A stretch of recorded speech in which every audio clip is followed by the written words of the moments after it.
What is going on, everyone? Anthony Drew Gary here, host of the How To Show, where we talk about optimizing life, money, and happiness one how-to at a time. And this week we're going to talk about it under the lens of entrepreneurship or side hustles, or basically anything that you've got going on in your world that maybe is worthwhile to take it full time. And if you've got something like that, you're selling a product, you're selling a service, you want to break out on your own, one of the most daunting aspects of this is what happens if you lose your benefits at work? What happens if you lose your access to healthcare at work? A big issue for a good number of folks. I wouldn't be surprised if there's somebody in the audience that's watching this right now who is in a situation where they probably could leave their day job to go pursue their side hustle full time, but they're hanging on to that day job because of the healthcare. And I want to present an opportunity to look at this issue, problem, a different way, because thankfully there are folks who are thinking about this and thinking about ways to take care of the self-employed community.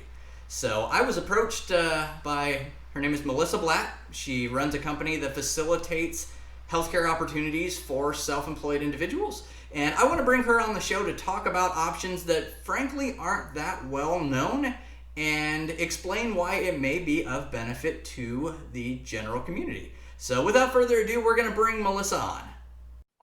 Melissa, welcome to the How To Show. Thanks for joining me tonight. Thanks for having me. So I want to give you an opportunity to introduce yourself, who you are and what you do, and maybe why you do it. Sure. I'm Melissa Blatt, and I founded a company called indipop. And indipop stands for Independent Population. And these are all the people not getting healthcare through their employer. It's a very large population that I discovered about 3 years ago because I'm part of the population. I didn't even know that it was 57 million at that time.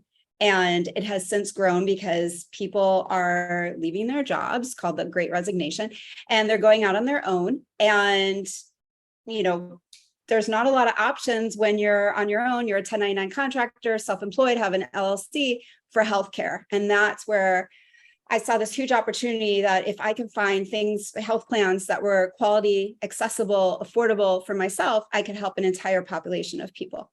Yeah, and that's exactly why I wanted to have you on today, because I've poked around a little bit in the world of if I were to ever go, full-time on my own or anything like that. I've looked at the Obamacare website, and quite frankly, what I found was that if you make a good income, the Obamacare coverage is very expensive. And so it sounds to me like you've maybe taken a different approach to that, found a better solution, a better mousetrap, if you will. And on the indipop website, the key word here seems to be subscription healthcare. Can you tell me what that is? Yeah, so I had to get educated too. I am not a 26-year-old that is just starting out, getting off their parents' plan. And so I've been in the healthcare system before and usually have gotten traditional insurance, which is the transfer of risk, and you have a premium and you have a deductible. And with membership, subscription, cost sharing plans, you become a member of a group that shares the cost and medical needs. So instead of a premium, you have a membership, a monthly rate that you have. And instead of I'm stuttering tonight, a deductible, you have, they term them all, there's a little bit different terminology, but it could be an initial IUA, which is initial unshareable amount, which is an IUA, an MRA, which is a member responsibility amount. They have different terms, but essentially it is a medical need. And instead of kind of meeting your deductible with one surgery, this functions differently, where you would typically be responsible for $1,000 for a surgery instead of that $8,000 deductible, which was what I was finding when I was researching healthcare. Okay. So it functions a little differently. Yeah. So if I understand that correctly, this is an opportunity through a group or through some sort of a pool that you have the opportunity to save yourself from catastrophe in probably a large way. You referenced $8,000 versus $1,000. Let's talk a little bit more about that in terms of what does the typical person see or receive when they get involved with a program like this? Let's talk to me like I've never heard of this before, because the reality is I'm relatively green here. So we'll do subscription benefit sharing 101, something like that. But yes, I too had to get educated, and there are a lot of plans out there. There's dozens, and I had to learn how to vet what I looked for. And I have very high expectations of what I look for in healthcare. And so number one, they didn't have any lifetime or annual caps. That's the first thing that I was looking for. I didn't want any caps for care. So none of the indipop healthcare partners have caps. An open network, which most people are not used to. They still are in shock when I say you can choose the doctor that you would like to go to, or the hospital. The plans work in all 50 states. Again, state to state, you can travel, you can relocate and still use the plan. And essentially, this is what I like to say is that if I called a traditional, a regular insurance company and I pick up the phone, and I'm like, hi, it's Melissa. I think I have COVID. I'm not feeling so great. I think they'd be in shock. Like, why are you calling your insurance company? Like, call a nurse hotline or something. Like, why are you calling us? If I call any of the indipop plans, they can immediately step into action. Do you need to book with your primary care physician, Melissa? Do you need one of our on-demand care doctors that are 24/7 that's included in your plan for $0? So you could see they're triaging the situation. It's almost like you have concierge care, or sometimes they're called a care logistics team or a care team that help you navigate your medical need. So you're never alone. You're not alone in a journey to navigate a massive healthcare system. So that's a big difference. I can go on. Yeah, I think that's really fascinating in the sense that you're not alone, because I know that even in my own experience with a wife and now 2 children, you can feel alone in the healthcare system very easily. And so talk me through a little bit more about that. So do you still pay into the program on a monthly basis? And so what sort of arrangement does it look like? What's the business deal typically look like? Yeah, so you're paying a monthly membership or a monthly fee or rate to have healthcare. And I had to remind myself, just because these plans don't have the word insurance does not mean they are not providing healthcare. So the top questions I get asked are, what if I break my leg? What happens? How much do I owe? Can I go to any doctor?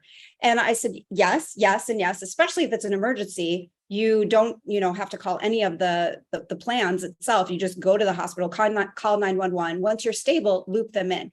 But your responsibility on pretty much all of my plans is $1,000 for the entire medical need. And I want to tell you that this differs from traditional insurance because we're coming to the end of the year. And if you broke your leg in December, most likely in January, February, you are going to be in physical therapy, right? So with these plans, the medical need carries through the next year. You're not going to have to pay that $1,000 over again. Whereas with regular insurance, I'm pretty sure you're going to have to pay that deductible again because it's 2023. So that's already a big difference. Yeah, that's a fascinating difference in my mind of the occurrence of something happening versus the calendar of when it happens. And so I appreciate you breaking that down. And it sounds to me like you use the word concierge, I believe. You have an instance where you have a medical need, you get in touch with this provider and they help to help you get where you need to go. Am I understanding that correctly? They route your care. So I can give personal examples. I always use myself as a guinea pig, but in May I did have COVID, and I ended up being diagnosed or getting my results back on a Monday night. So that's usually not a great time to find out, that you need medical care because everything's closed. But with the indipop plans, I was able to use the 24/7 number, and I was able to talk to a nurse practitioner. We went over my symptoms. It happened to be my throat was the worst of all my symptoms, and they prescribed medication. That whole experience took less than 45 minutes. I was able to go to CVS that night. I think it was $3 for my prescription, and start getting better literally that day. The nice thing is the next day they checked on me in a text, Melissa, how are you doing? Do you need anything from us? Unfortunately, I was allergic to the medication. So I got very sick, and they're there 24/7. So I already felt really cared for, that I had a number to call and they knew me, they knew what was going on, that I had COVID. And yes, I had to go to the ER. So the result is that I used my card, they inputted it into their network, and I have not seen a medical bill. I know the most that I'm going to be spending on this plan is $1,000. Right now, they're negotiating for it to be under $1,000. And that's the portion of the bill that I would pay. Yeah. Well, first of all, I'm glad you're feeling better. Yes, thank you. Yes. And Yeah. overall, it seems to me like it's a very efficient process. And along the way, you get the benefit of the efficiencies of other people working on your behalf to get things done, which is really interesting to me.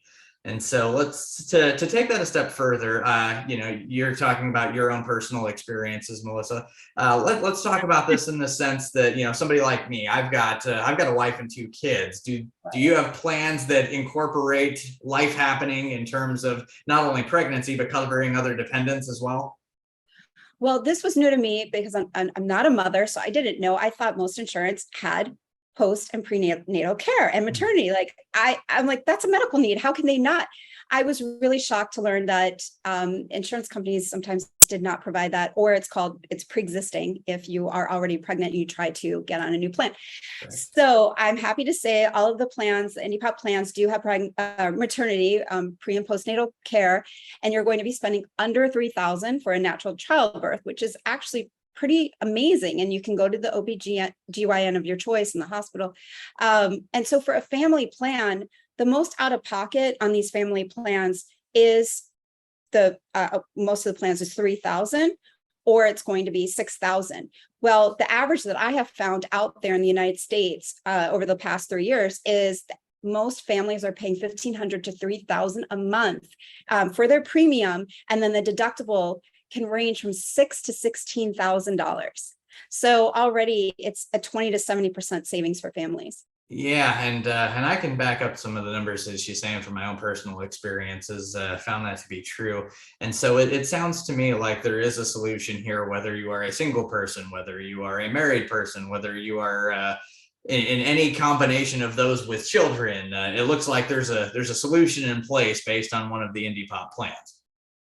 These are individual, family, and then small teams. We just started going into groups because I'm around a lot of startups, and they're like, oh, I'm starting to grow my team. I can add people on and off. We're not, the plans are not based on employment status or earnings. So this becomes then flexibility, and it provides options for people that are normally find themselves ineligible at companies or on their own for healthcare. And indipop is providing another option that's out there. These plans are not mainstream, but this is something that we're seeing more and more since the pandemic: virtual primary care or a membership to see your doctor, because networks keep changing and people are getting tired of having to switch their doctor because of their insurance plan. Yeah, there's definitely something to be said about that in terms of the network mess. I know that I've experienced that in my own life as well, but not to dwell on me for this.